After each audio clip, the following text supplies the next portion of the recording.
নমস্কাৰ এনকে টিভিৰ বিশেষ অনুষ্ঠান এনকে সংবিধানৰ মাজলৈ মই অংকিতা আপোনালোক সকলোকে স্বাগতম জনাইছো পোনপ্ৰথমে আপোনালোক সকলোকে বহাগ বিহুৰ উলক আৰু শুভেচ্ছা জ্ঞাপন কৰিছো আৰু আজিৰ আমাৰ এই বিশেষ অনুষ্ঠানটো আৰম্ভ কৰিবলৈ লৈছো যিটো অনুষ্ঠানত আজি বিশেষভাৱে শিক্ষাৰ্থীসকলক কেন্দ্ৰ কৰি আমি আয়োজন কৰিছো বৰ্তমান সময়ত প্ৰত্যেকগৰাকী পিতৃ-মাতৃয়ে বিচাৰে নিজৰ সন্তানক এনেকুৱা এটা ইনষ্টিটিউটত আমি দিও য'ত তেওঁ তাৰ পৰা ওলাই এটা সুন্দৰ ভৱিষ্যত তেওঁ গঢ়িব পাৰে যাৰ বাবে বিশেষকৈ যিসকলে মেডিকেলৰ বাবে বৰ্তমান হাজু হৈছে প্ৰস্তুত হৈছে বা যিসকলে ইঞ্জিনিয়াৰিং কৰিম বুলি ভাবিছে তেওঁলোকৰ ক্ষেত্ৰত বিশেষকৈ তেওঁলোকৰ পৰীক্ষাৰ পূৰ্বে তেওঁলোকে কি ক্ষেত্ৰত গুৰুত্ব দিব লাগিব বিশেষকৈ জেডব্লিউ আৰু নিট দুটাকৈ গুৰুত্বপূৰ্ণ পৰীক্ষা আৰু সেই দুইটা পৰীক্ষাত অৱতীৰ্ণ হ'বলৈ তেওঁলোকে তাৰ পৰা সফলভাৱে ওলাই আহিবলৈ কিছুমান বহু আৰৰ কথা থাকে কিন্তু তাৰ সমান্তৰালকৈ কিছু ক্ষেত্ৰত কিছুমান আখুৱা ৰৈ যায় যাৰ বাবে তেওঁলোক কেতিয়াবা সফল হ'ব নোৱাৰে গতিকে সেইভাবে আজি আমি এক বিশেষ অনুষ্ঠানৰ আয়োজন কৰিছো য'ত আমি কথা পাতিম তিনিগৰাকী ব্যক্তিৰ সৈতে তেওঁলোকে ক'ব কিদৰে সেই সফলতা আনিব পাৰিব শিক্ষাৰ্থীসকলে ইয়াৰ উপৰিও এখন আগশাৰীৰ প্ৰতিষ্ঠান এখন আগশাৰীৰ গুৱাহাটী মহানগৰীতে নহয় সমগ্ৰ অসমতেই প্ৰতিষ্ঠিত এখন প্ৰতিষ্ঠান আৰু সেয়া হৈছে লাৰ্ণাৰ্ছ কোচিং ক্লাছেছ যাৰ বাবে বিভিন্ন প্ৰান্তত দেখিবলৈ পোৱা গৈছে বহু শিক্ষাৰ্থীয়ে সফলতাৰ মুখ দেখিছে তেওঁলোকে কিদৰে শিক্ষা ব্যৱস্থাটোক লৈ গৈছে কিছু আগুৱাবলৈ তেওঁলোকে চেষ্টা কৰিছে সেই সকলোবোৰ কথা আমি আজি পাতিম আৰু সেইভাবে তিনিগৰাকীকৈ বিশেষ ব্যক্তিক আমি আজি আমন্ত্ৰণ জনাই আহিছো প্ৰথমতে আপোনালোকক চিনাকি কৰিব বিচাৰিছো আটাইকেইগৰাকী ব্যক্তিক প্ৰথমগৰাকী ব্যক্তি যিগৰাকী ব্যক্তিৰ বাবে এই অনুষ্ঠানটোৰ জন্ম হৈছিল তেওঁ জন্মলগ্নৰে পৰা কিদৰে জড়িত হৈ আছিল আৰু তেওঁৰ প্ৰচেষ্টাতে এই বিশেষ অনুষ্ঠানটোৰ জন্ম হৈছিল তেওঁ হৈছে লল্লন কুমাৰ আপোনাক স্বাগতম জনাইছো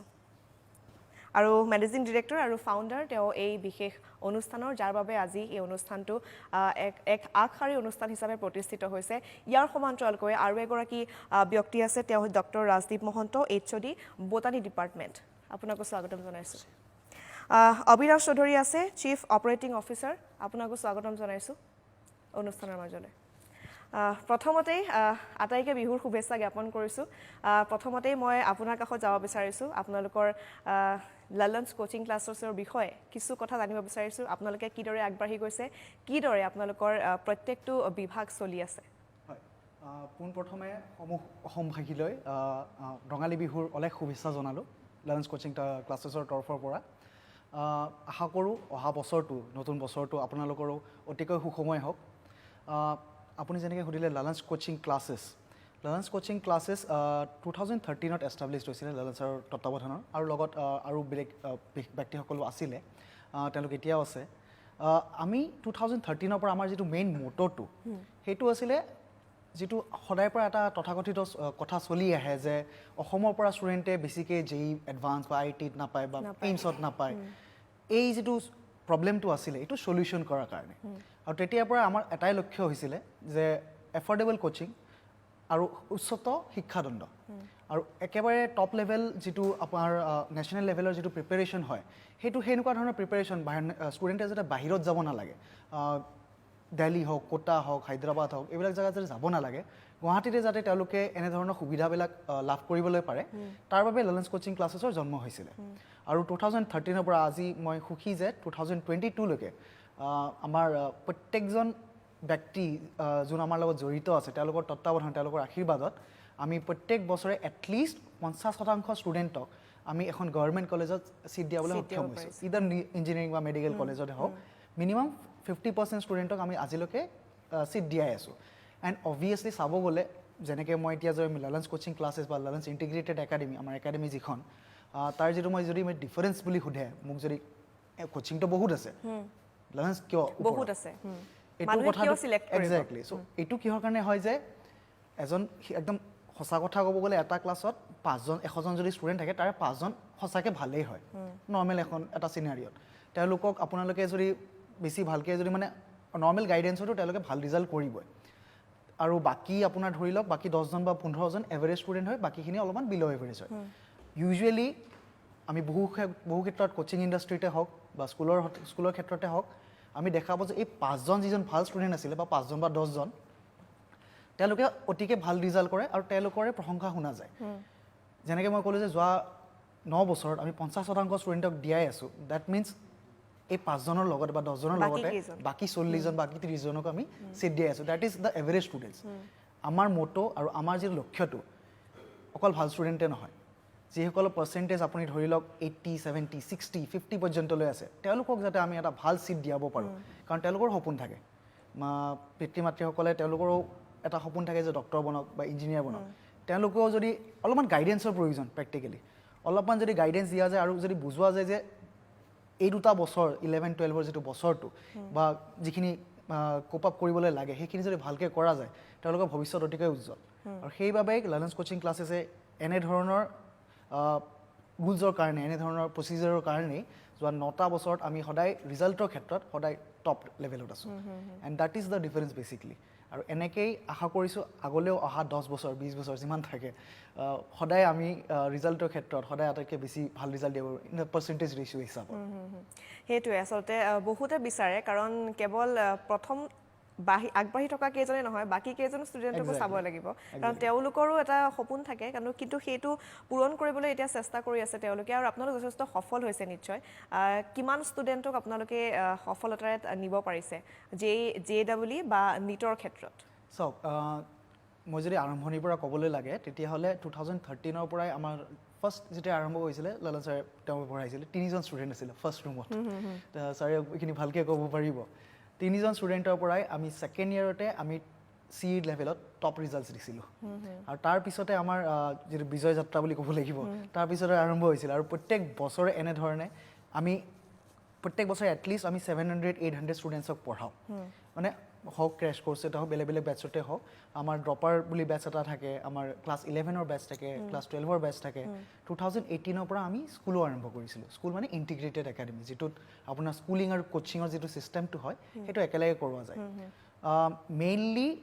2018ৰ পিছত আমি ইণ্টিগ্ৰেটেড ছিষ্টেমটোত আমি বহুতখিনি সফলতা দেখা পাইছোঁ। কাৰণটো কি, ষ্টুডেণ্টবিলাকে নৰ্মেলি যেতিয়া ইঞ্জিনিয়াৰিং বা মেডিকেলৰ কাৰণে প্ৰিপেয়াৰ কৰিবলৈ লাগে, আমাৰ যিটো ট্ৰেডিশ্যনেল মেথড, স্কুল এখনত গৈ পেলাই তাৰপিছত আকৌ ইভিনিং টাইমত বেলেগকৈ কোচিং এটা লৈ পেলাই ষ্টুডেণ্টজনে পঢ়িবলৈ টাইম নাপায়। তেওঁলোকৰ হয় কি, একদম চিম্পল কথা এটা যদি মই ক'বলৈ যাওঁ, তেতিয়া এনেকুৱা হয় যে আপুনি যদি ৰাতিপুৱা 9টা বজাৰ পৰা যদি স্কুলিং কৰিছে, 2টা বজালৈকে যদি স্কুল হৈছে, ফটককৈ ঘৰত আহি ভাত পানীটো খাই পেলাই আকৌ 4টা বজাত কোচিঙলৈ যাব হ'লে, 4টাৰ পৰা 7:30লৈকে যদি আপুনি তাতেও থাকে, ঘূৰি আহোঁতে 8টা 8:30 হ'লে, আকৌ ৰাতি আপুনি 12টাত শুবই লাগিব, কাৰণ ৰাতিপুৱা আকৌ 9টা বজাত স্কুল আছে, বেছিকেলি 7টা বজাত উঠিব লাগিব। তো মাক বাপেকেনো কেনেকৈনো ষ্টুডেণ্টক ক'ব যে তই পঢ়ৰ অলপমান, 12টা বজাৰ পিছতনো কেনেকৈনো ক'ব। আৰু ষ্টুডেণ্টৰ সেইখিনিয়ে প্ৰব্লেমখিনি হয়। এই প্ৰব্লেমবিলাক ফেচ কৰাৰ কাৰণে আমি ইণ্টিগ্ৰেটেডটো ষ্টাৰ্ট কৰিছিলোঁ। আৰু তাৰপিছত আপোনাৰ কুৱেশ্যনটোলৈ আহোঁ যদি মই, যিটো ইঞ্জিনিয়াৰিং বা মেডিকেলৰ যিটো চিলেকশ্যন ৰেচিঅ' আমাৰ প্ৰত্যেক বছৰে এইমছত ছিট পাই আছে। আমাৰ প্ৰত্যেক বছৰে IIT JEE, যিটো আমাৰ JEE এডভান্সৰ থ্ৰুদি IITছবিলাকত ছিট পাই আছে। এইটো বেচিকেলি যিটো ৰেচিঅ'টো আগতে আছিলে 8জন 10জন ষ্টুডেণ্টে এটা বছৰ পায়, এতিয়া সেইটো বাঢ়ি যায় 20জনলৈকে হৈছে। And that is a success. Exactly, that is a success that we are producing.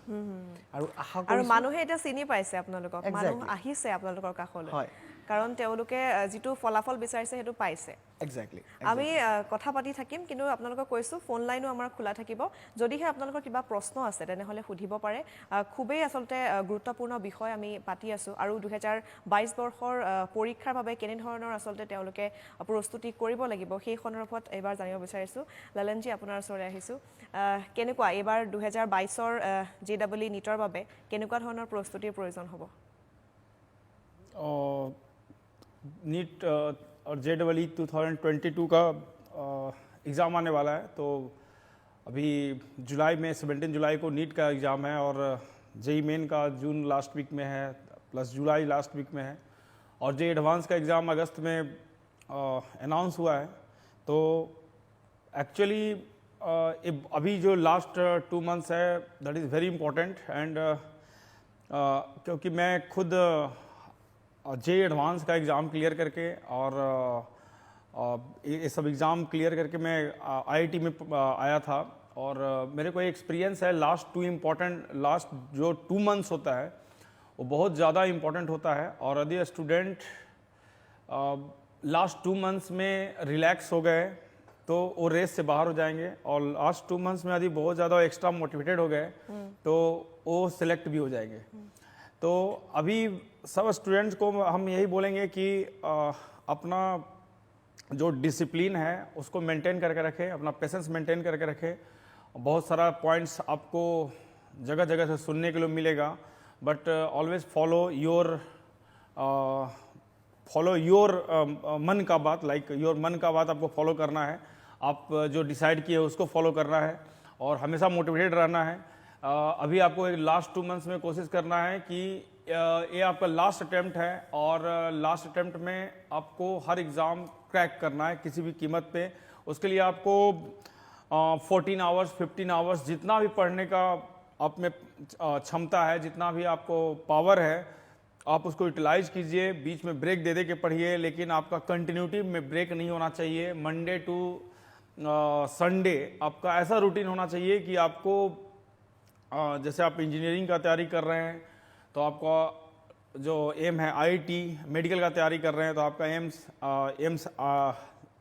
आपका एम है एम्स या कोई भी गवर्नमेंट मेडिकल कॉलेज, तो आपको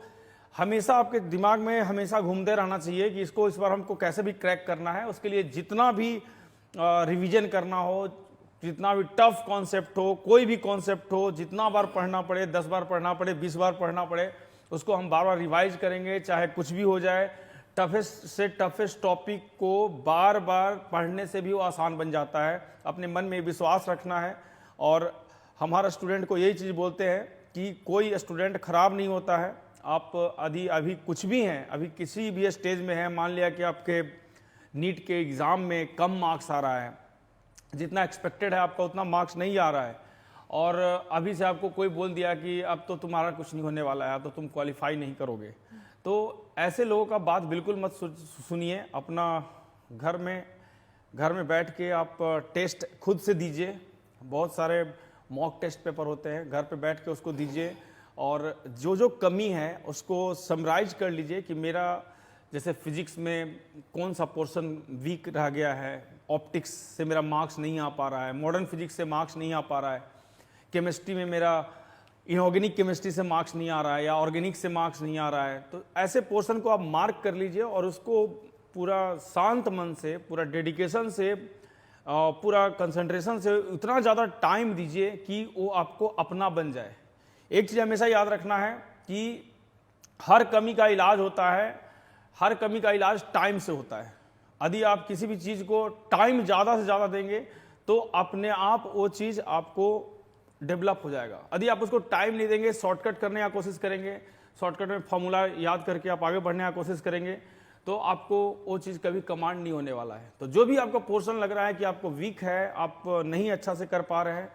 तो घर में शांति से रूम बंद करके बैठ जाइए और उसको बार बार पढ़िए। बेसिक जीरो कॉन्सेप्ट से पढ़िए, जीरो लेवल से पढ़िए, और जब तक आपको दिल से आवाज़ ना आ जाए कि ये मेरा कॉन्सेप्ट अब अच्छा हो गया है, एक कॉन्सेप्ट से अब मेरे को समझ में आने लगा है, एक क्वेश्चन देखते ही मेरे को अपना सा लगने लगा है, तब तक उस पर आप मेहनत करते जाइए। यही सक्सेस का मेन राज है। और लास्ट 2 मंथ में इतना अच्छा कंटिन्यूटी मेंटेन होना चाहिए कि घर में कोई फैमिली फंक्शन हो, घर में कोई पर्व त्यौहार हो, चाहे कुछ भी हो, आपको अपने लक्ष्य से हटना नहीं है, क्योंकि ये जो आपका आने वाला एग्ज़ाम है आपका लाइफ चेंज कर देगा। ये लाइफ चेंजिंग मोमेंट है। आप क्योंकि 12th लेवल पे जो JEE और नीट का एग्ज़ाम क्वालिफाई करते हैं उनका लाइफ चेंज हो जाता है। एक नॉर्मल जो स्टूडेंट है उसके रिस्पेक्ट में उनका लाइफ ही दूसरा डायरेक्शन ले लेता है। तो इसका सिग्निफिकेंस आपको समझना है और अपने पूरे दिल से, पूरे मन से आपको मेहनत करना है। নিশ্চয় আপুনি যিখিনি কথা কৈছে সেইখিনি আসলতে গুৰুত্বপূৰ্ণ। 2 মাহ মাজত থকাৰ আগতে আসলতে কেনেধৰণে তেওঁলোকে গোটেইখিনি কাম কৰিব লাগিব, কিদৰে অধ্যয়ন কৰিব লাগিব, সেই কথাখিনি গোটেইখিনি উল্লেখ কৰিছে। আমি আৰু কথা পাতিম। আপোনাৰ ওচৰলৈ আহিছোঁ। আপোনাৰ যিটো বিষয় উদ্ভিদ বিজ্ঞান বটানী, সেইটো বিষয় খুব ইম্পৰ্টেণ্ট। প্ৰতিটো ছাবজেক্টে ইম্পৰ্টেণ্ট, কিন্তু আপোনাৰ বিষয়টোৰ ক্ষেত্ৰত আপুনি কি ক'ব, কেনেদৰে প্ৰিপাৰেশ্যন কৰিব লাগিব? উদ্ভিদ বিজ্ঞান যিটো বিষয় আছিল এইটোত আচলতে কিছুমান ষ্টুডেণ্টে অলপ ৰসটো কম পায় তাতে, কেলে বহুতখিনি নাম থাকে তাতে, ইমানখিনি নাম মনত ৰাখিবলৈ দিগদাৰ পায়। এইকাৰণে নামখিনিৰ কাৰণে ইমান প্ৰব্লেম নহয়। এতিয়া অলৰেডি বহুতখিনি পঢ়োৱা হৈছে, তো নামখিনি বাৰে বাৰে ৰিভাইজ কৰি থাকিলে আহি যায়, এইটো প্ৰব্লেম নহয়। কিন্তু এই 2 মাহত কি কৰিব লাগিব, 2 মাহত বস্তুখিনি ৰিভিজন দিব লাগিব খুব ভালকৈ। আৰু যি পৰ্চন বাকী আছে, ক'ৰবাত কিবা এটা কনচেপ্ট ক্লিয়াৰ হোৱা নাই এই কনচেপ্টখিনি এতিয়াহে ক্লিয়াৰ কৰিবলৈ লাগিব এতিয়া নিজৰ ষ্ট্ৰেংথ আৰু ক'ত ক'ত উইকনেছ আছে এতিয়া আইডেণ্টিফাই কৰাৰ সময় ষ্টুডেণ্টৰ তো এতিয়া এই ষ্ট্ৰেংথ পাৰ্টটোত ঠিক আছে এইখিনি ৰিভাইজ কৰিব লাগিব আৰু উইকনেছৰ ওপৰত ৱৰ্ক কৰিব লাগিব যিখিনি বস্তু এতিয়ালৈকে হোৱা নাই কনচাৰ্ণ টিচাৰক লগ ধৰি পেলাই হওক আৰু নিজে পঢ়ি পেলাই হওক সেইখিনি এতিয়া ক্লিয়াৰ কৰি আৰু যিমান স্কিমেটিক ডায়েগ্ৰামবোৰ ইমান দিন বনোৱা হৈছিল স্কিমেটিক ডায়েগ্ৰামবোৰ ৰিভাইজ কৰি থাকিব লাগিব যিমানকেইটা পিকচাৰ আছে ইমেজ আছে সব ইমেজখিনি যেনেকৈ এটা এলগি ফটোগ্ৰাফ এটা দি সুধিছে যেনেকৈ ইয়াৰ চেলৱাল কম্পজিশ্যন কি এতিয়া এলগিটো যদি চিনিয়ে নাপায় তাৰ চেলৱাল কম্পজিশ্যনটো কেনেকৈ ক'ব তো তেনেকৈ যিমান ফটোগ্ৰাফছবোৰ আছে ইমেজেছবোৰ আছে সব লেভেল কৰি পেলাই ঘৰত এবাৰ প্ৰেক্টিছ কৰিব লাগিব এইটো খুব ইম্পৰ্টেণ্ট তাৰ লগতে মক টেষ্টখিনি দি থাকিব লাগিব কিন্তু মক টেষ্টৰ এটা লিমিট থাকে খুব বেছি মক টেষ্ট দিলে কি হয় কিছুমান ষ্টুডেণ্টৰ আকৌ নিগেটিভ ইম্পেক্ট হয় যেনেকৈ গোটেইকেইটাতো আৰু ইমান ভাল স্ক'ৰিং নহ'ব পাৰে তো তাতে এটা নিগেটিভ ধৰি লয় সিহঁতে মোৰ দ্বাৰা নহ'ব সেইটো নহ'ব নালাগে এটা লিমিট এতিয়া মক টেষ্টটো দিয়া যায় কেলে মক টেষ্টটো একচুৱেল প্ৰিপাৰেশ্যনত মানে একচুৱেল যেতিয়া এক্সামত যাব ষ্টুডেণ্টজন তেতিয়া কোনকেইটা আগতে ছল্ভ কৰিব লাগিব কোনটো পিছত ছল্ভ কৰিব কোনটোত অলপ বেছি টাইম দিব লাগিব এইখিনি বস্তু চিলেক্ট মানে এতিয়াই এই প্লেনিংটোৰ কাৰণে মক টেষ্ট দিয়া যায় তো মক টেষ্টটো দৰকাৰ আছে খুবেই দৰকাৰ এটা আইডিয়া হৈ যায় যে এনেকুৱা ধৰণৰ কুৱেশ্যন আহিব পাৰে আৰু কোনটো স্কিপ কৰিব লাগিব কুৱেশ্যন বা এটা আনচাৰ একজেক্টলি নাজানো কিন্তু বাকী তিনিটা ৰং আনচাৰ এইকাৰণে এইটো আনচাৰ হ'ব লাগে তো তেনেকুৱা ধৰণৰ গেছ আমি কৰিব পাৰোঁ কিন্তু একদম আৰ্বিট্ৰাৰিলি কিবা এটা বস্তু আমি নাজানো টিক কৰি থৈ আহিলোঁ তেনেকুৱা হ'ব নালাগে তো এই বস্তুবোৰ মানে মানে প্লেনিংখিনি মক টেষ্টত জেনেৰেলি ষ্টুডেণ্ট এজনে লৈ ল'ব লাগে এইটো ইম্পৰ্টেণ্ট খুব ইম্পৰ্টেণ্ট পাৰ্ট কিন্তু টু মাছ মক টেষ্টটো ফেভাৰ্ড নহয় তো তেনেকৈ আগবাঢ়িব লাগিব আৰু সবচে ইম্পৰ্টেণ্ট হৈছে ৰিভিজন পাৰ্টটো কিছুমান ষ্টুডেণ্টৰ আৰু এটা প্ৰব্লেম কি অভাৰ কনফিডেঞ্চ হৈ যায় যে এইখিনি কৰি লৈছোঁ এইখিনি জানো হ'লে নহ'ব আমিও পাহৰি যাওঁ নাম এটা মানে ৰিভিজন নিদিলে এইটো পাহৰি যাবই তো এইখিনি বস্তু যাতে মানে মিছ নহয় এই ৰিভিজন দিয়াটো ইম্পৰ্টেণ্ট সেইটোত বেছি গুৰুত্ব দিব লাগে আৰু ষ্টুডেণ্টৰো পাৰ্ট থাকে দিয়কচোন চবেই ইমান ব্ৰাইট নহ'বও পাৰে কিছুমান অলপমান তেওঁলোক কম হ'বও পাৰে চব তেওঁলোকে নাজানিবও পাৰে গতিকে তেনেকুৱা ষ্টুডেণ্টৰ ক্ষেত্ৰত এই ছাবজেক্টটোত তেওঁলোক কিমান অসুবিধাৰ সন্মুখীন এইটো আমাৰ একদম ইনিচিয়েল পাৰ্টতে কেয়াৰ লোৱা যায় এটা হৈছে লেংগুৱেজৰ এটা ডিফাৰেঞ্চত ষ্টুডেণ্টে যেনেকৈ বায়'লজিত বহুতখিনি লেংগুৱেজখিনি বুজি পাব লাগে লেংগুৱেজৰ ইফাল সিফাল হৈ গ'লেও আনচাৰটো বেলেগ হৈ যায় তো কেতিয়াবা ইংলিছ মিডিয়ামত যিবোৰ ষ্টুডেণ্ট নহয় অসমীয়া মিডিয়ামৰ পৰা আহিছে তো সিহঁতৰ এটা প্ৰব্লেম হৈ যায় কেতিয়াবা ইনিচিয়েলি তো এইটো খুব বেছি দিন নালাগে ইংলিছত এক্সপ্ৰেছ কৰাটো ইজি আচলতে কম্পেৰেটিভলি তো সেইটো ইমান দিনততো হৈয়ে গৈছে সব ষ্টুডেণ্টৰ কেলে যিমানখিনি পঢ়োৱা গৈছে এতিয়ালৈকে সব যিকোনো আমাৰ ইনষ্টিটিউট বুলি নহয় য'তে হৈছে তো তাৰে মই যদি আৰু ষ্টুডেণ্টৰ কিবা ডাউট থাকেও সিহঁতৰ যিখন অসমীয়া কিতাপ আছে তাৰে ব্ৰেকেটত ইংৰাজী ৱাৰ্ডটো লিখা থাকে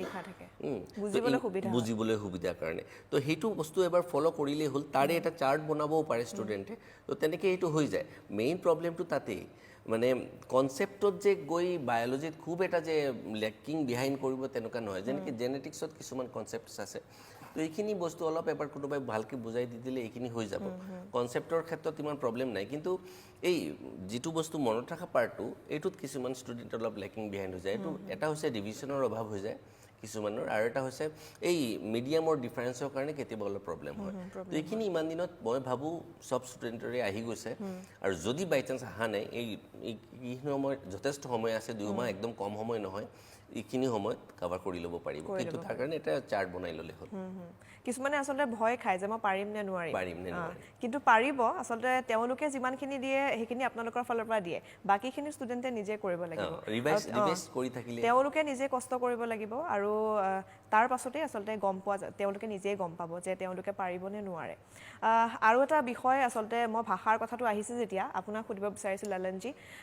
ভাষাৰ ক্ষেত্ৰত যথেষ্ট অসুবিধা হয় কাৰণ আপোনালোকৰ প্ৰায়সমূহ টিচাৰ যিসকল আছে হিন্দী ভাষা তেওঁলোকে কয় বা ইংলিছত তেওঁলোকে গোটেইখিনি পঢ়ায় কিন্তু অসমীয়া যিসকল ষ্টুডেণ্ট যায়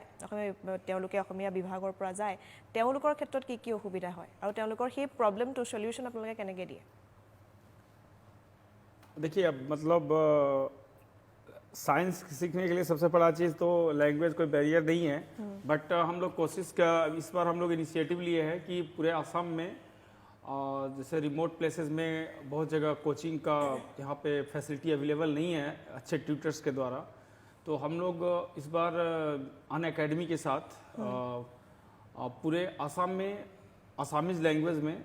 हम लोग कोर्सेज लॉन्च किए हैं नीट के लिए, JEE के लिए। शॉर्ट टर्म कोर्स भी लॉन्च किए हैं और फुल टर्म कोर्स भी लॉन्च किए हैं, 1 ईयर 2 ईयर ये सब कोर्स भी लॉन्च किए हैं।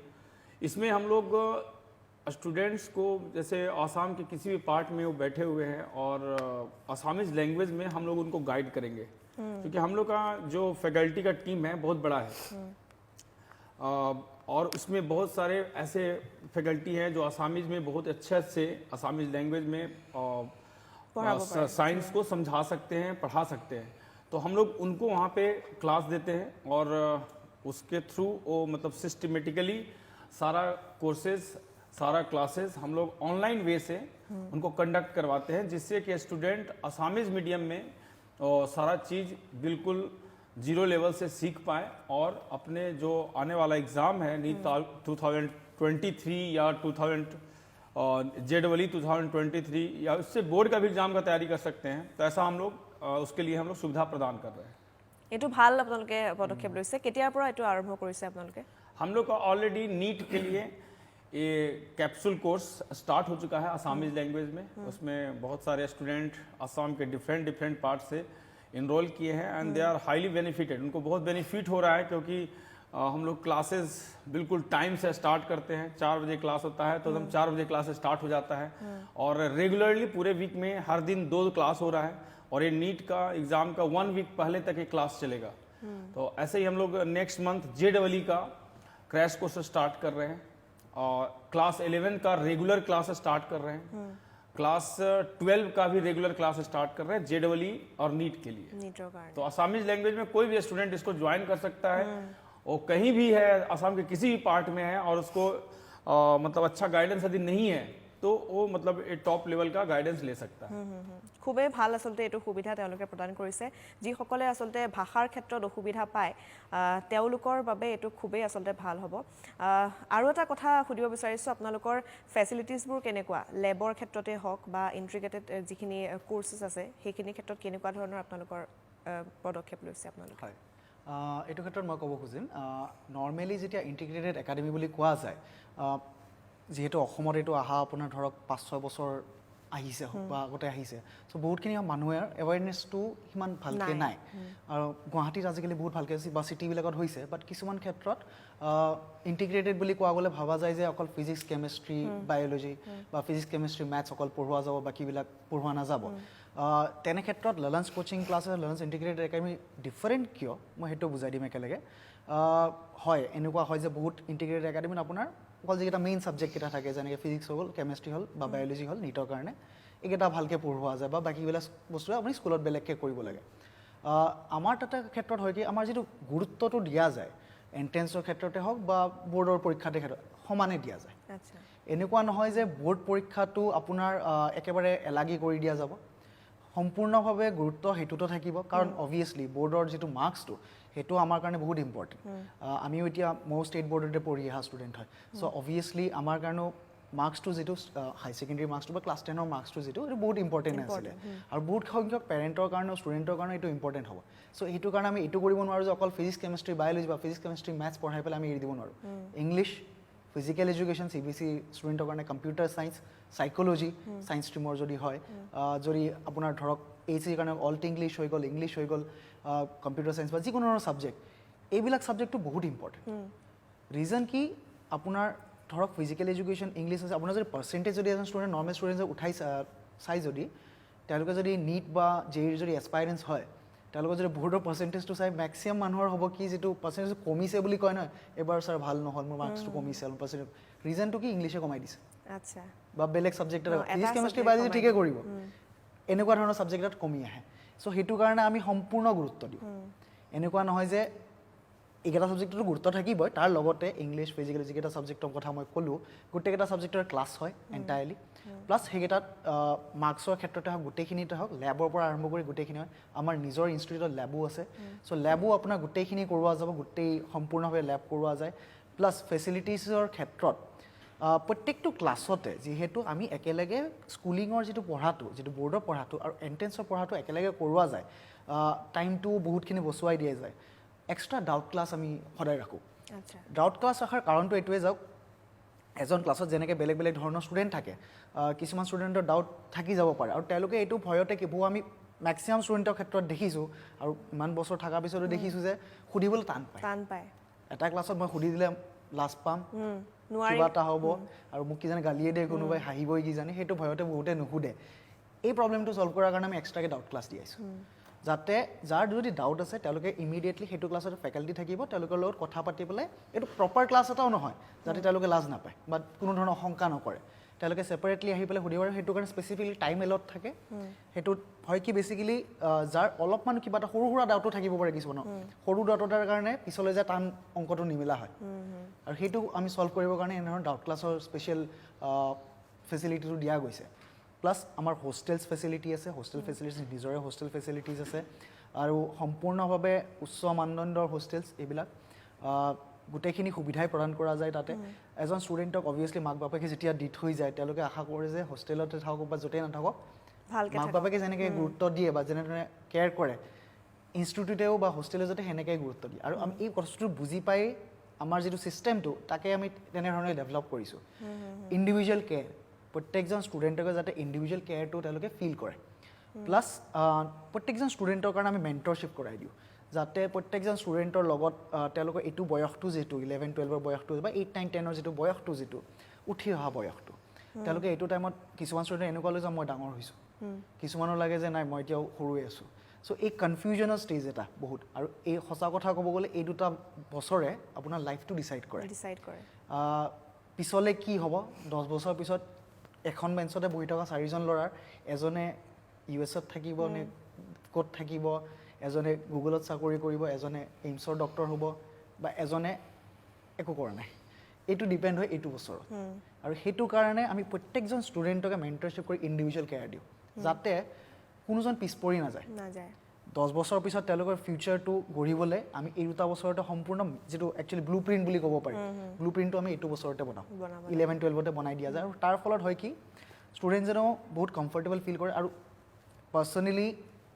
ময়ো এইটো বিশ্বাস কৰোঁ যে এজন ষ্টুডেণ্টক যদি আপুনি কমফৰ্টেবল ফিল কৰাব নোৱাৰে এজ আ ফেকাল্টি হওক এজ আ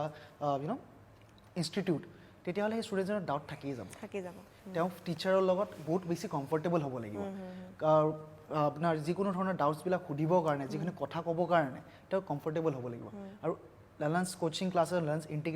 ইণ্টিগ্ৰেটেড একাডেমীৰ ক্ষেত্ৰত মই স্পেচিফিকেলি ক'ব খোজোঁ প্ৰত্যেকজন ষ্টুডেণ্টক আমি পাৰ্চনেলি চিনি পাওঁ যিমানো নাথাকক কিয় প্ৰত্যেকজন ষ্টুডেণ্টৰ লগত আমি পাৰ্চনেলি কথা পাতোঁ মাক বাপেকৰ লগত পাৰ্চনেলি কথা পাতোঁ প্ৰত্যেকজন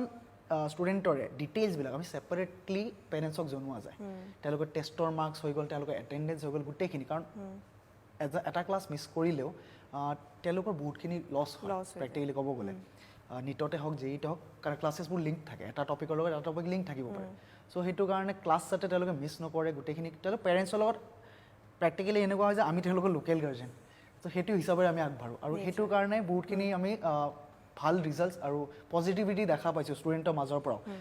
ইণ্টিগ্ৰেটেড একাডেমি আজি ক'ব গ'লে গুৱাহাটীতো বহুতখিনি আছে বাট এনেধৰণৰ কেয়াৰ এনেধৰণৰ ইণ্ডিভিজুৱেল আৰু অকল যে টপাৰবিলাককে আমি লক্ষ্য কৰি পেলাই যে সুবিধা প্ৰদান কৰিম সেইটোও নহয় সকলোখিনিকে যাতে একেলগে আগবঢ়াই লৈ যাব পাৰোঁ এনেকুৱা ধৰণৰ ফেচিলিটিজ আমাৰ সম্পূৰ্ণভাৱে দিয়া যায় সেইটো আচলতে ভাল পদক্ষেপ এই মুহূৰ্তত এটা ফোন কল আহিছে আমি ফোন কলটো ল'ব লাগিব হেল্ল' আপোনাক স্বাগতম জনাইছোঁ আপুনি কি জানিব বিচাৰিছে সুধিব পাৰে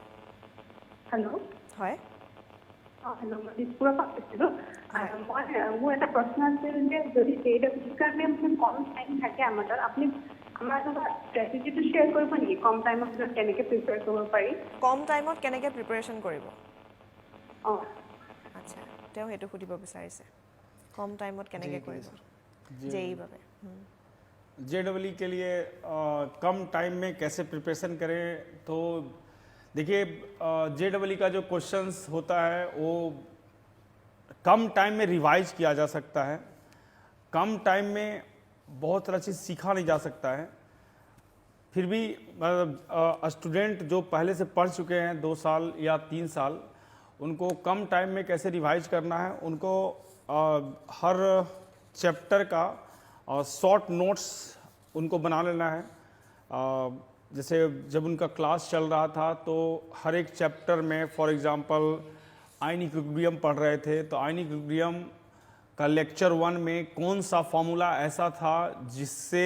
बाकी सारा दूसरा फार्मूला कोरिलेट किया जा सकता है, दूसरा फार्मूला डिराइव किया जा सकता है, वैसे फार्मूलाज का, वैसे कॉन्सेप्ट का लिस्ट तैयार रखना है, कम टाइम में उसको रिवाइज करना है। दूसरा चीज़, हर दिन एक टेस्ट देना है। जैसे आज फिजिक्स का टेस्ट दे दिए 1 आवर का, तो फिजिक्स का फुल टेस्ट देना है। फुल टेस्ट में आपको किस किस पोर्शन में फिजिक्स का प्रॉब्लम हो रहा है, नेक्स्ट दिन केमिस्ट्री का टेस्ट देना है, उसके नेक्स्ट दिन मैथ का टेस्ट देना है। 1 आवर का टेस्ट देके उसमें अपना वीकर पोर्शन कि मेरा किस पोर्शन से क्वेश्चंस नहीं सॉल्व हो रहा है,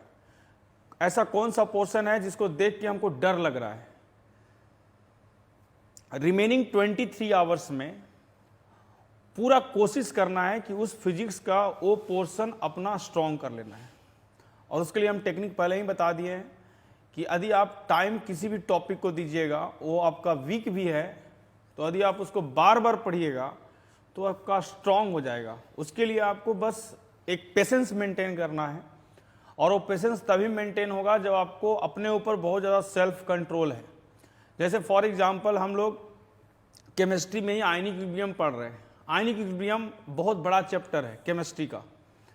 और कोई सोच रहा है कि हमको JEE में उससे क्वेश्चन बनाना के ही आना है।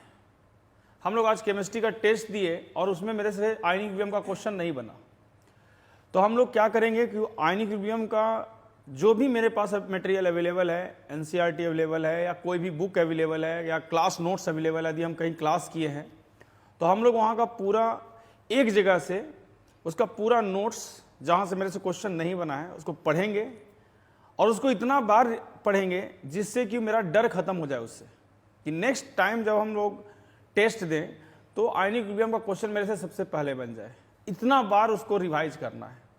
तो ये कम टाइम में रिवाइज करने का सबसे सही तरीका है short notes plus daily test. This is most effective method. আৰু ইয়াৰ উপৰিও বিভিন্ন বহুজন শিক্ষাৰ্থীৰ কেতিয়াবা বহু অসুবিধা হয়, তেওঁলোকক কিছু মটিভেট কৰিবলৈ কিছুমান কাহিনী আমি শুনিব লাগে আচলতে। সেইবাবে আপোনাৰ পৰা জানিব বিচাৰিছোঁ আপোনাৰ ছাকচেছ ষ্টৰিটো কেনেকুৱা আছিলে, আজিৰ যিটো পৰ্যায় আপুনি পাইছে তাৰ আৰু যথেষ্ট আপোনাৰ কষ্ট আছে, সাধনা আছে, কিদৰে আপুনি আগবাঢ়ি আহিছিলে জানিব বিচাৰিছোঁ। কষ্টটো নিশ্চয় আছে, মানে মোৰ লাইফ ষ্টৰি শুনিব খুজিছে। আপুনি কেনেকৈ ক্ৰেক কৰিছিলে? নাই, একচুৱেলি মই মোৰ এটা ট্ৰেজেডি হৈছিল তেতিয়া। মোৰ ফুড পয়জনিং হৈ গৈছিল ডিউৰিং এক্সাম পিৰিয়ড। তো এইকাৰণে খুব এটা ভাল ৰিজাল্ট নহ'ল, কিন্তু যেতিয়া মিছ কৰিলোঁ 4 মাৰ্কছৰ ডিফাৰেঞ্চত এটা মিছ কৰা গ'ল। নেক্সট টাইম গ্ৰেজুৱেশ্যনৰ কাৰণে প্ৰিপেৰেশ্যন কৰি আছিলোঁ, তো ডিগ্ৰীত যেহেতু ষ্টুডেণ্টৰ নাম্বাৰ কমি যায়, এইকাৰণে একেটা ছেইম ডেট মানে এক্সামটো দিয়া হ'ল। তো আইদাৰ মেডিকেলৰ কাৰণে বহিব পাৰিব, নহ'লে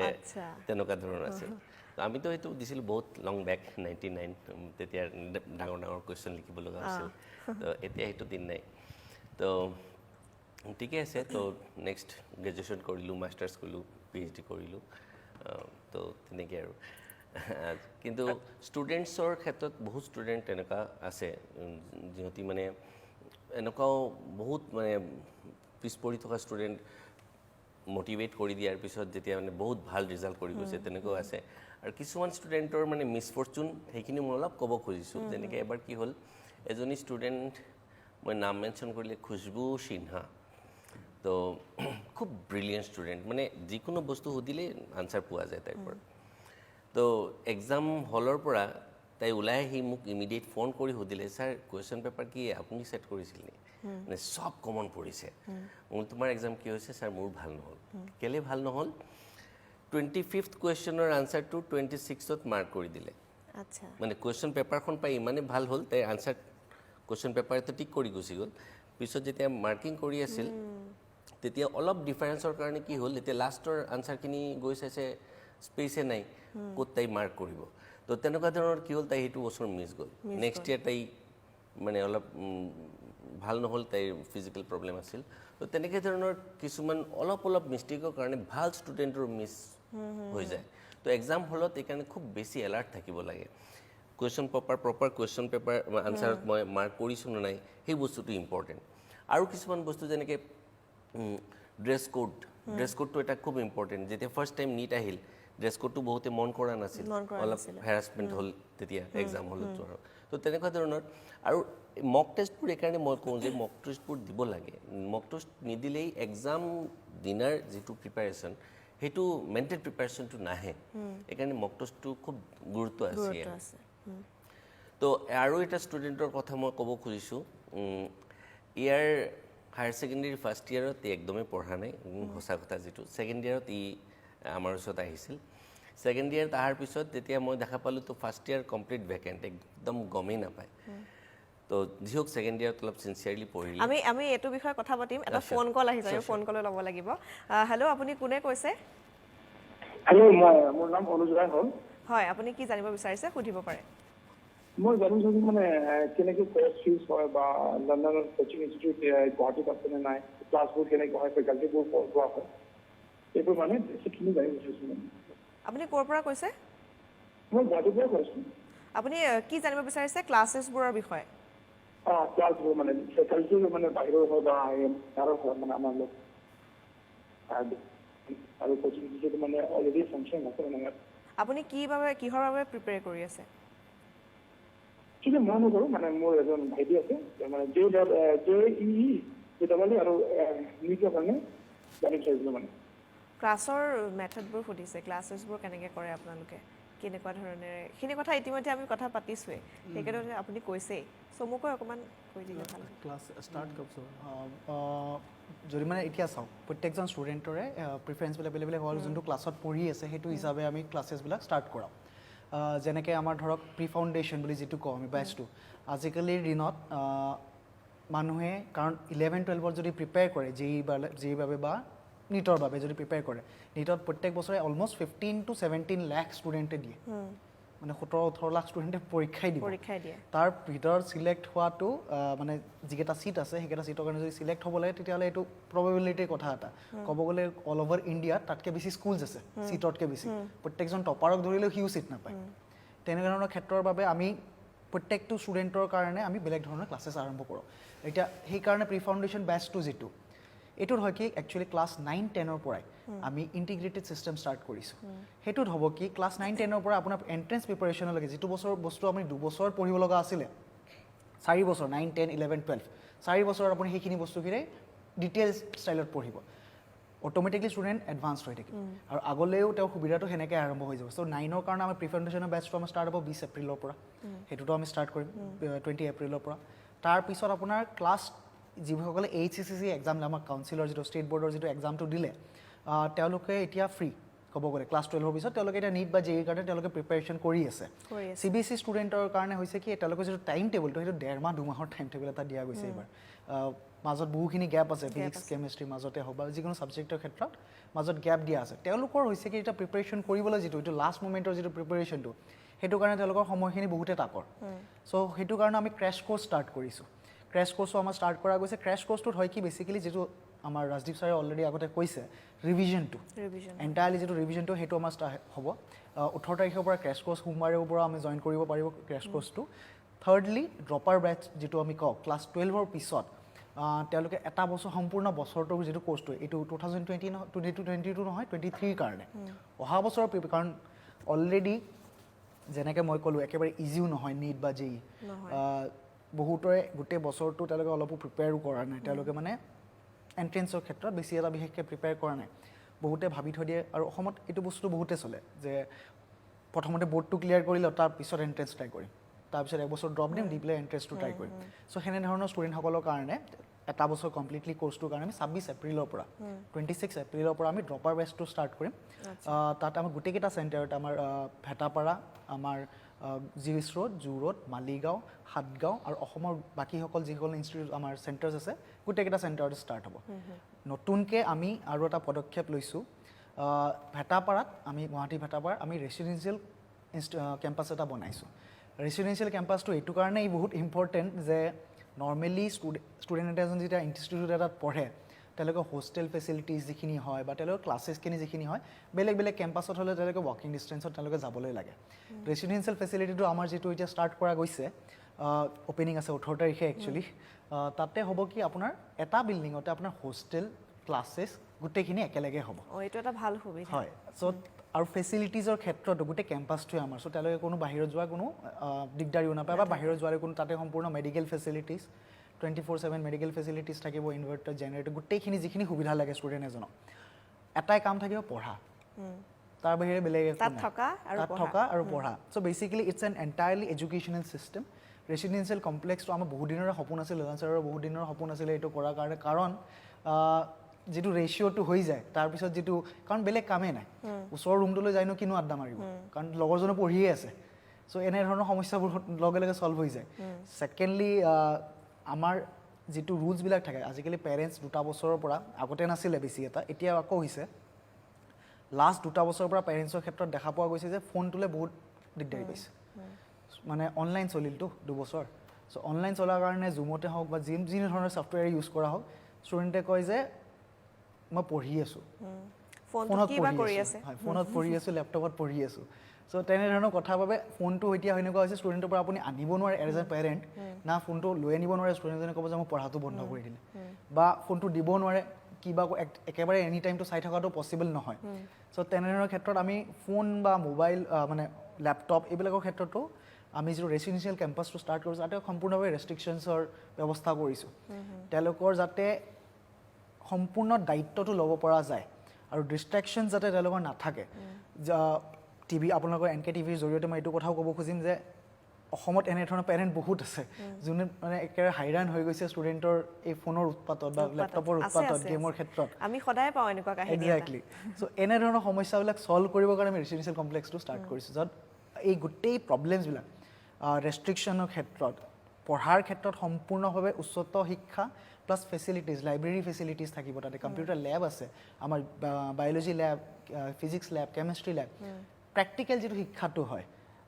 তেওঁলোকে যাতে সম্পূৰ্ণভাৱে পঢ়িবলৈ পায় আৰু মোক ললান ছাৰে বহুতবাৰ আগতেও কৈছে তেওঁ যেতিয়া IITৰ কাৰণে প্ৰিপেৰেশ্যন কৰি আছিলে কম্পিটিশ্যন হৈছিলে ৰুমমেটৰ মাজতে তেনেধৰণৰ হেল্ডি কম্পিটিশ্যন যিটো এটা কম্পিটিটিভ এনভাইৰনমেণ্ট এটা গঢ়াৰ কাৰণে আমি ৰেচিডেঞ্চিয়েল কমপ্লেক্সটো ট্ৰাই কৰিম আৰু আশা কৰিছোঁ সফল হ'ব নিশ্চয় সফল হওক আৰু গম পালে নিশ্চয় বহু দৰ্শকে যিহেতু অনুষ্ঠানটো চাই আছে আৰু এটা ফোন কল আহিছে আমি ফোন কলটো ল'ব লাগিব এই মুহূৰ্তত হেল্ল' আপুনি কোনে কৈছে হেল্ল' হেল্ল' নাই আমাৰ সংযোগ বিচ্ছিন্ন হৈছে আৰু এটা ফোন কল আছে আমি ল'ব লাগিব হেল্ল' আপুনি কোনে কৈছে নাই আমাৰ সংযোগ বিচ্ছিন্ন হৈছে দুটাকৈ ফোন আছিলে কিন্তু কাটি গৈছে আপোনাৰ ওচৰলৈ আহিছোঁ আপোনাৰ পৰা সেই কথাখিনি আকৌ জানিব বিচাৰিছোঁ তো মই সুধিছিলোঁ ক্লাছত যে চবে ফৰ্ম ফিল আপ কৰিছেনে নীটৰ কাৰণে তেতিয়া কৈছে ছাৰ নীট আৰু মই বহুত ডিষ্টেঞ্চ কৈছোঁ কিয় ফৰ্ম ফিল আপ কৰোঁতেতো প্ৰব্লেম নাই ফৰ্মটো ফিল আপ কৰিব পাৰা ছাৰ ইমান পইচাকেইটা ৱেষ্ট কৰি কি লাভ তো মই ক'লোঁ ঠিক আছে তোমাৰ ইমান ক্ৰাইচিছ হৈছে যদি তুমি মোৰ পৰা লৈ লোৱা অলপ পইচা কিন্তু তুমি ফৰ্মটো ফিল আপ কৰা তাৰ অলপ চেণ্টিমেণ্টত লাগিলে সি ফৰ্ম ফিল আপ কৰি আহিলে ফৰ্ম ফিল আপ কৰি 2 দিন মূৰত সি ডাইৰেক্ট আমাৰ ঘৰলৈ আহি গ'ল এই মোৰ কলিং মেইল দিওঁতে মই চাইছোঁ আৰু তুমি কৈছে ছাৰ ফৰ্মটোতো ফিল আপ কৰিছোঁ এতিয়া ফৰ্ম যদি ফিল আপে কৰিছোঁ টাইমখিনি ৱেষ্ট কৰি লাভ নাই তো কিবা লিখিব লাগিব কি পঢ়িম তেতিয়া কৈছোঁ ইমান শ্বৰ্ট টাইমত কি পঢ়িবা তো তাক কিতাপ দুখনমান দি মই কৈছিলোঁ চব কুৱেশ্যনছখিনি ছল্ভ কৰি যোৱা এইটোৱে বেষ্ট এতিয়া তোমাৰ ধৰো চিলেবাছ পঢ়ি পেলাই ইমান প্ৰিপেৰেশ্যনৰ টাইম নাই যিখিনি থিয়ৰী জানা এতিয়া কুৱেশ্যন ছল্ভ কৰা আচৰিতকৈ সেইটো ষ্টুডেণ্টে খুবকৈ সি যিমান কুৱেশ্যনছ আছে আনচাৰবোৰ চব কৰিলে আমাৰ তাতেও চেণ্টাৰত আহি এক্সাম দিলে এক্সামতো খুব ভাল ৰিজাল্ট কৰিলে আৰু সেইটো বছৰত ফাৰ্ষ্ট এটেম্পটতে লাষ্ট মাৰ্ক যিটো আছিল তাৰে মাৰ্কছ চিলেক্টেড হৈ আচলতে ভাল এনেকুৱা ধৰণৰ লাষ্ট টাইম মানে সেই সময়ত যিখিনি মটিভেশ্যন আছে সেইখিনি আচলতে দৰকাৰ হয় নিশ্চয় আৰু এটা ফোন কল আহিছে আমি ফোন কলটো ল'ব লাগিব হেল্ল' আপুনি কোনে কৈছে হেল্ল' মই ৰাজ বৰুৱা কৈ আছিলোঁ মই অলপ জানিব বিচাৰিছোঁ ললান কোচিং ইনষ্টিটিউটৰ পৰা যে তেওঁলোকৰ ক্ৰেছ কৰ্চ কেনেকুৱা আছে আৰু ফি ষ্ট্ৰাকচাৰটো কেনেকুৱা ফি ষ্ট্ৰাকচাৰটো সুধিছে আৰু ক্ৰেছ কৰ্চ হয় ক্ৰেছ কোৰ্চটো আমাৰ ৰিচেণ্টলি আমি ষ্টাৰ্ট কৰিছোঁ আৰু নতুনকৈ বেচ ষ্টাৰ্ট হ'ব আপোনাৰ সেৱা যিটো আমাৰ HCC কাউন্সিলৰ ষ্টুডেণ্টসকল আছে তেওঁলোকৰ কাৰণে অলৰেডি ষ্টাৰ্ট কৰিছোঁ আৰু আদাৰ বেচ আনাদাৰ বেচ এটা 18 তাৰিখৰ পৰা আমি ষ্টাৰ্ট কৰাম। ছেকেণ্ডলি আপোনাৰ CBSE ষ্টুডেণ্টসকলৰ কাৰণে আমি অবভিয়াছলি JEE প্ৰিপেৰেশ্যনৰ কাৰণে নীট প্ৰিপেৰেশ্যনৰ কাৰণে তেওঁলোকৰ কাৰণে ষ্টাৰ্ট কৰিম। এইটো যিটো ফিজটো আমি এইবাৰ ডিচাইড নৰ্মেলি যিটো আমাৰ ফিজ থাকে তাতকৈ বহুতে এইবাৰ কমাই দিয়া গৈছে ৰিজনটো যে কোভিডৰ কাৰণে 2 বছৰ বহুত ষ্টুডেণ্টৰ লছ হৈছে আৰু তাৰ ফলতে আৰু ক্ৰেছ কোৰ্চটো এনেকুৱা এটা বস্তু এইটো আপোনাক ৰিভিজন কৰাই দিয়ে আপোনাৰ ৰেংকটো আপোনাৰ বঢ়াই দিয়ে বা যিসকলে অলপো প্ৰিপেৰেশ্যন কৰিব পৰা নাই বা কমি আছে প্ৰিপেৰেশ্যনটো তেওঁলোকক আগবঢ়াই দিয়ে। চ' তাৰ ফলতে এনেকুৱা যাতে নহওক যে ফিজৰ ক্ষেত্ৰত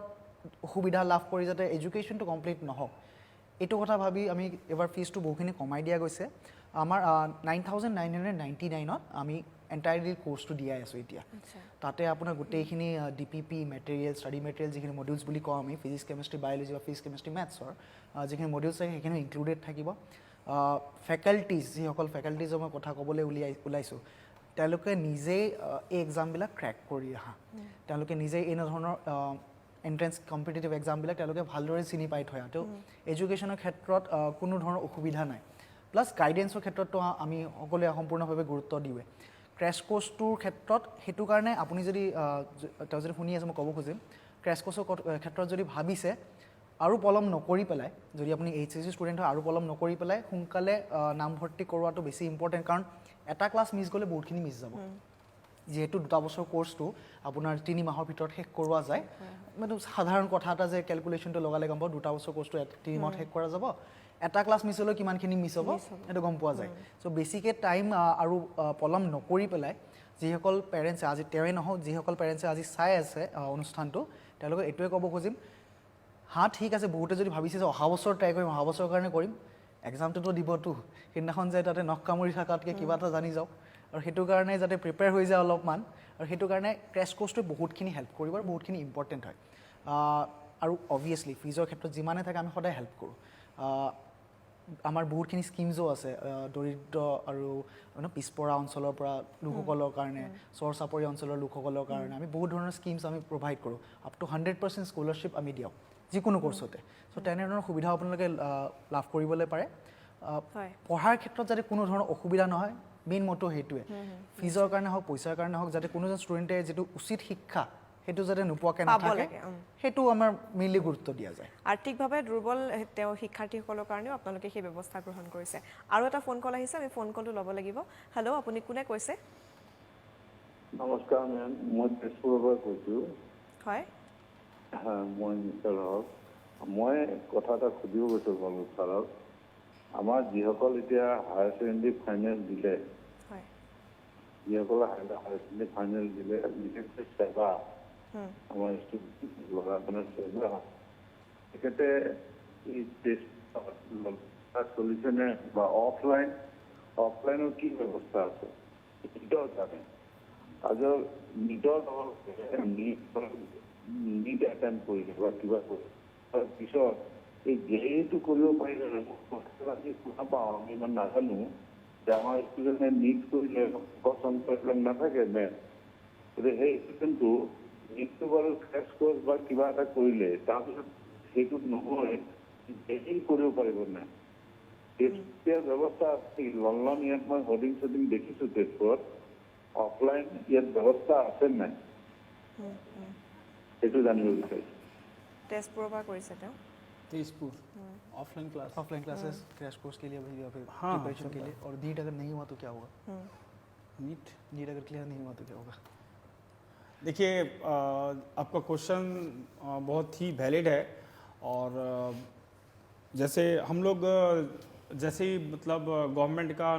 की तरफ से परमिशन आया हम लोग ऑफलाइन क्लासेस स्टार्ट कर दिए थे और हम लोग का अभी सारा क्लासेस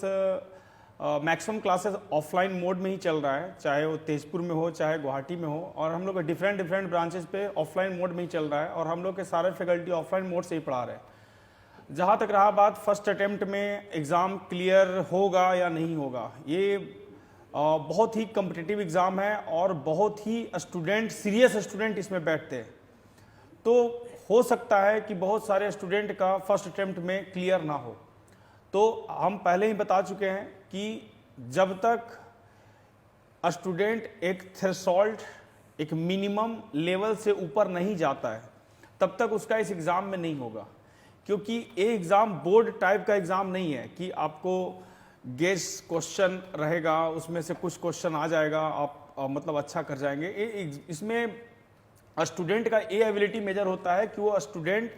प्रॉब्लम्स को कैसे इनकाउंटर करता है, किस प्रॉब्लम को देख के डर जाता है, किस प्रॉब्लम को देख के उसको अंदर से खुशी मिलता है। तो ये एप्टीट्यूड डेवलप करना पड़ता है हर स्टूडेंट में, और जिस स्टूडेंट में ये एप्टीट्यूड डेवलप हो जाता है वो मतलब एग्ज़ाम क्लियर कर जाता है। तो इस कारण से एग्ज़ाम बहुत ही कम्पिटिटिव है, खास करके नीट का और JEE का। इसलिए हम स्टार्टिंग में बता चुके हैं कि these exams our life changing exam. जो क्लियर कर लिया उसका लाइफ चेंज हो जाएगा। उसका मतलब यदि बहुत पुअर बैकग्राउंड से है तो हो सकता है कि उसका लाइफ ही चेंज हो जाए। आज USA या बहुत बड़े बड़े कंट्री में बहुत सारे IITian, बहुत सारे इंडियन स्टूडेंट्स बहुत अच्छा कर रहे हैं, और इसका बस उनका रीजन था कि वो 12th लेवल पे IIT क्लियर कर गए। और आज इंडिया के टॉप डॉक्टर हैं वो। आप दिल्ली में एम्स में जाइए, चाहे किसी भी बड़े जगह में जाइए, तो उनका हिस्ट्री आप पढ़िएगा तो आपको पता चलेगा कि वो 12th के लेवल पे